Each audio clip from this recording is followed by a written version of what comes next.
আমার ভাই যে অন্যায় করেছে তার শেষ সাজাটা হোক। দ্বিতীয় শ্রেণীর ছাত্রী রামিসা আক্তারকে ধর্ষণ ও নির্মমভাবে হত্যা করা আসামি সোহেল রানার দৃষ্টান্তমূলক শাস্তি দাবি করেছেন খোদ সোহেল রানার বাবা মাও। 4 বছর আগে আমার ছাল ঢাকা চলে গেছে, ছাল পাল ফালায় দিয়ে আমরাই নিজে করে খাই। আমার টাকা পয়সাও দেয় না, ইচ্ছান্দেও বাইতাছে না, দেখাশোনা করে না। 19 মে আরেকটি তারিখ, আরেকটি নির্মমতা, আরেকটি নিষ্পাপ শিশুর অকাল বিদায়। রাজধানীর মিরপুরের পল্লবীতে দ্বিতীয় শ্রেণীর ছাত্রী রামিসা আক্তারের উপর ঘটে যাওয়া ভয়াবহ নির্যাতন ও হত্যাকাণ্ড স্তব্ধ করে দিয়েছে পুরো দেশকে।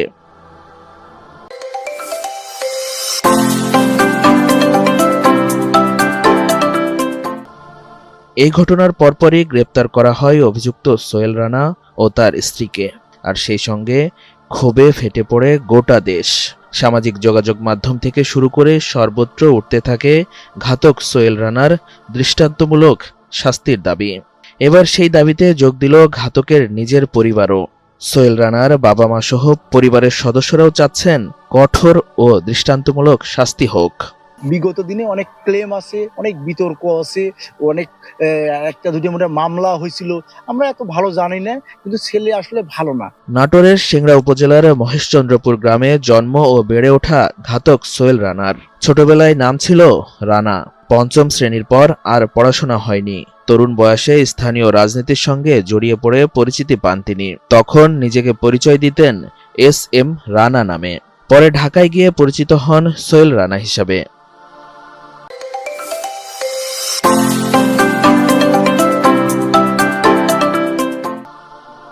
স্থানীয়দের অভিযোগ, তরুণ বয়স থেকেই বিভিন্ন অপকর্মে জড়িয়ে পড়েন তিনি।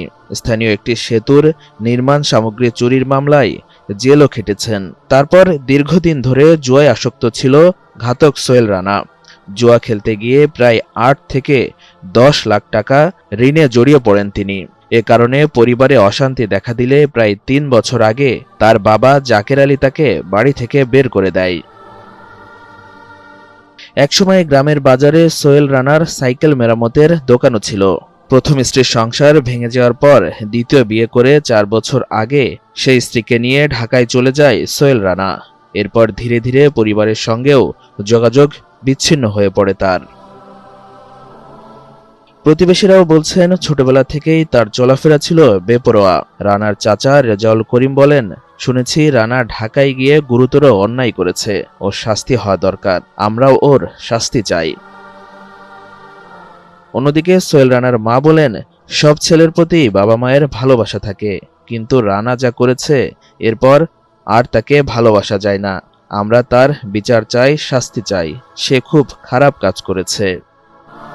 আর বাবা জাকের আলী বলেন, আমি ওর বিচার চাই, আইন আদালত যে শাস্তি দেবে আমরা তা মেনে নিব।